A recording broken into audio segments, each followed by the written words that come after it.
Bienvenue dans Focus, l'émission quotidienne du festival Comédie. Cette année, c'est la 17e édition. 17 ans que sur notre belle île de la Réunion, des hommes et des femmes convaincus et motivés sont prêts à tout pour faire vivre leurs rêves. Le théâtre pour tous. Tous les jours dans Focus, on vous amène en coulisses au plus près des artistes et du public. Les 3 spectacles de cette émission abordent des thèmes d'actualité. Ils nous questionnent sur l'acceptation de soi, la place de la culture ou encore les injustices sociales.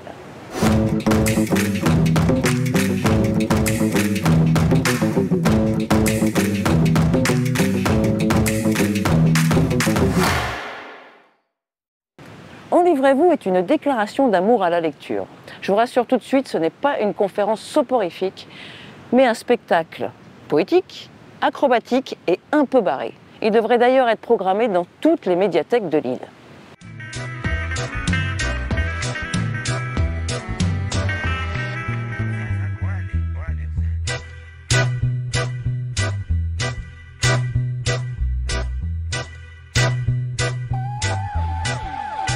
Mais comment raconter ce lien qui se crée entre un livre et son lecteur? Peut-on même en faire un spectacle? Réponse en images.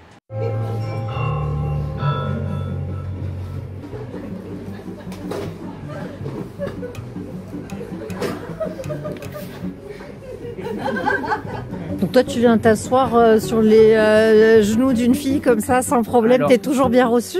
Je tiens à dire que c'est pas moi qui me viens m'asseoir, c'est Annelle qui vient me poser. Donc c'est quand même pas pareil. Non ouais, en fait ça c'est marrant. On s'est rendu compte que les moments d'interaction publique, elles marchent vachement bien. Elles marchent vachement bien, c'est quelque chose de progressif et les gens ils sont rarement choqués. Après je vais pas tout dire, s'il y a des gens qui n'ont pas vu le spectacle, je vais pas divulguer des trucs, mais souvent ils jouent le jeu vraiment et ils rigolent. Et après typiquement ce passage là quand je suis sur les genoux de quelqu'un qui peut être une dame ou un monsieur, il y en a qui sont un peu tout timides ou un peu gênés, un peu tendus. Il y en a qui jouent le jeu, ils jouent avec moi. Et ça devient presque un duo. Voilà.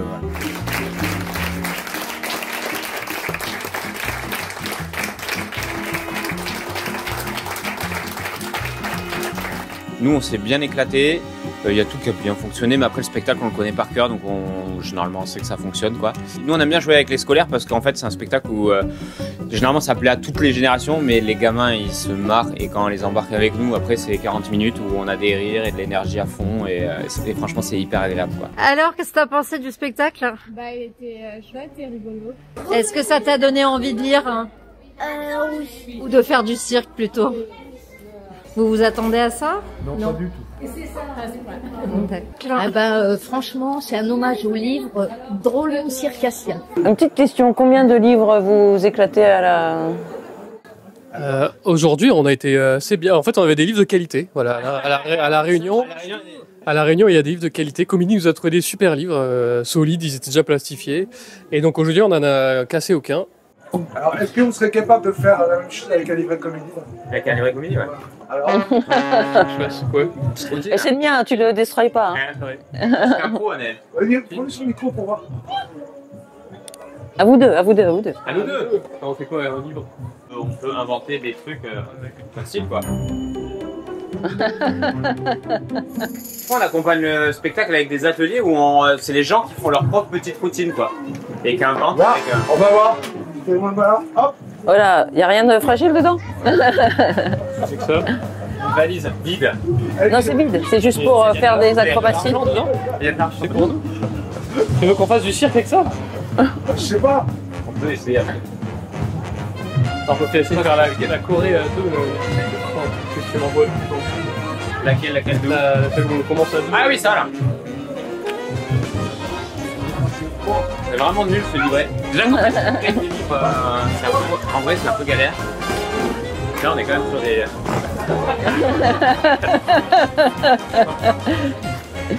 C'est un peu serré chez vous.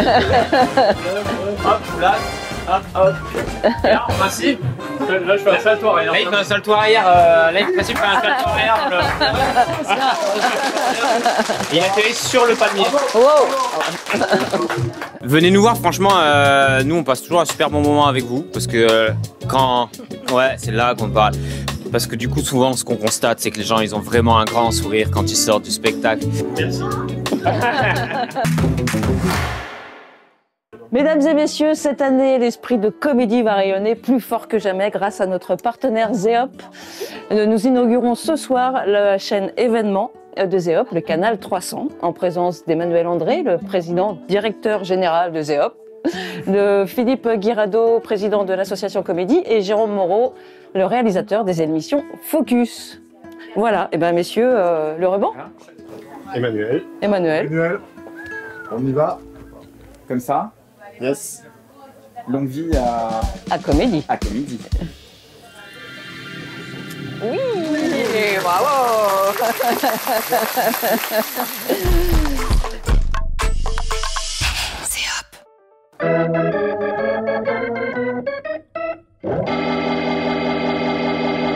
Il faut de la motivation pour venir à Comédie. Il faut de la motivation pour venir ici.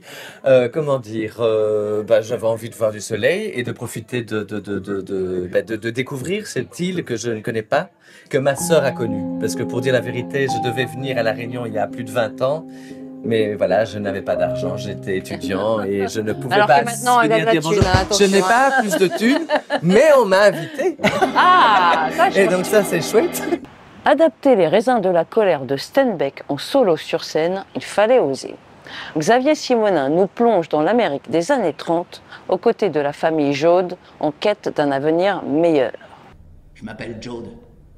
Tom Joad. Une odeur de saule brûlée flottait dans l'air, de porc grésillant dans sa graisse bouillante, de pain chaud, et l'odeur pénétrante du café bouillant dans un pot les accueillir. À noter que depuis le film de John Ford en 1940, c'est la première fois qu'une adaptation du roman de Steinbeck est autorisée sur scène. Les Américains se cherchant une histoire, ils n'ont pas Notre-Dame de Paris de Victor Hugo, ils n'ont pas Donc évidemment, ils ont des auteurs surtout récents. Et dans les auteurs, c'est Steinbeck, leur Victor Hugo. Et dans l'œuvre de Steinbeck, c'est Les raisins de la colère, ce qu'ils appellent The Great American Novel. Pourquoi ? Parce que d'abord c'est le plus copieux des Steinbeck, en plus parce que Steinbeck l'a scénarisé pour un film à Hollywood avec Henry Fonda, un film de John Ford, excusez-moi du peu. En 1940. Exactement, peu de temps après qu'il ait fait paraître le livre. Et donc ça a été un succès récompensé aux Oscars. Lui, il avait eu le prix Pulitzer, le prix Nobel de littérature, des Oscars. Donc on a sanctuarisé ce roman. Personne ne pouvait y toucher. Il y a eu une adaptation qui a été faite aux États-Unis pour les universités, pour que tous les petits Américains, enfin les grands, aient au moins lu et entendu ce livre. Donc ça avait été une comédie musicale, alors l'inverse de nous, c'est-à-dire il y avait 70 personnes sur scène. Mais ça a été juste ça. Ça a fini à Broadway, ils ont mais c'était à visée pédagogique. Ça a été un peu, c'était très particulier. Mais sinon, à l'échelle de la planète, jamais. Et donc, nous, on a essayé pendant 4 ans d'avoir les droits. Et ils voulaient pas. Et puis finalement, je sais pas, je crois que les Américains, ils aiment bien le combat, la pugnacité, l'obstination. Et je peux pas tout. Non, parce que justement, quand ils ont dit OK, ils ont dit est-ce que vous voulez une exclusivité? C'est la première fois qu'on les donne. Est-ce que vous voulez une exclusivité? Et j'ai dit parce qu'une exclusivité, ça coûte cher. Et j'ai dit non, comme vous voulez donner à personne, j'ai pas besoin d'exclusivité. À ses côtés, 3 musiciens font vibrer l'âme de l'Amérique et de la folk.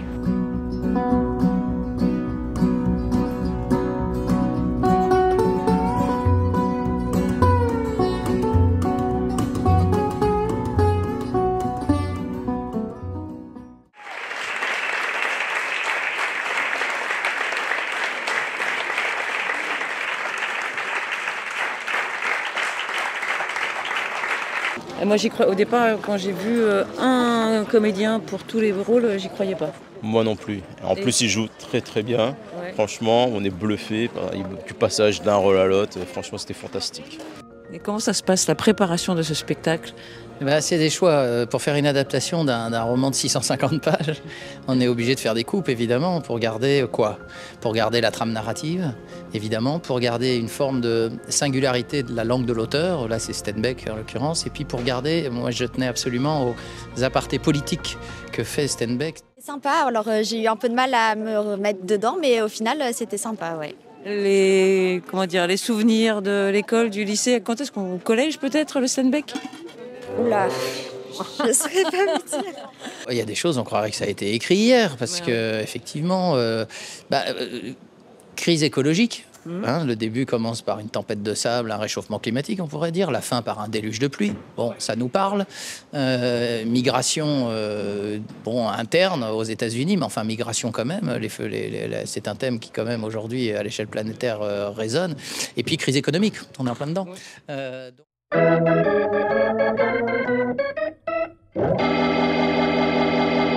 Il n'y a pas besoin d'aimer ou de connaître Higelin pour venir voir ce spectacle. Parce que ça s'appelle quand même « Et si je n'avais jamais rencontré Jacques Higelin ?» Oui, tu veux que je réponde à la question? J'ai pas posé de question. Et c'est un peu une... Ah, et si, oui, oui, il manque un... Je serais mort. Ah. Bon, ben voilà, vous avez le pitch du spectacle. Ça vous va? Ça nous va. Dans cette première pièce, Grosse, on aborde un thème encore tabou aujourd'hui. Sylvie Debras nous raconte l'enchaînement diabolique qui a transformé la gamine sportive en une grosse femme obsédée par la diététique. Contrairement aux apparences, je suis devenue experte en amairissement. Sur notre île où il fait beau toute l'année, où la liberté et le métissage des corps sont une richesse, son spectacle qui dénonce et bouscule les préjugés a un certain écho. Tu vas bientôt devenir une femme. Il faut garder la ligne, tu sais. Est-ce que je peux manger ça si je supprime ça ou ça? Allons! Vous noyez le poisson! Certains revendiquent leur rondeur. Peut-être qu'il y a plus de revendications de la rondeur ici, mais pour certains. Mais d'un autre côté, il semble qu'il y ait vraiment beaucoup de honte aussi à être en obésité ou en surpoids. Le gros, il a intérêt à être sympa, déjà qu'il prend toute la place.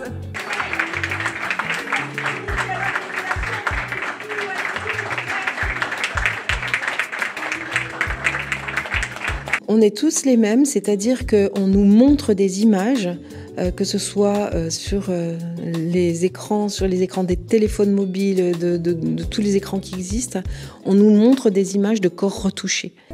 Les bouboules de cours de récré, les grosses des réseaux sociaux, elles en font toute une histoire qui parfois se termine très mal. Et Marilyn Monroe, qui était l'idéal de la beauté, elle aurait été aujourd'hui beaucoup trop grosse. Elle ne passe pas du tout dans les critères de la beauté actuelle. Et voilà, c'était Focus, votre plongée quotidienne dans les coulisses du théâtre. On se retrouve demain pour 3 nouvelles pépites du festival Comédie.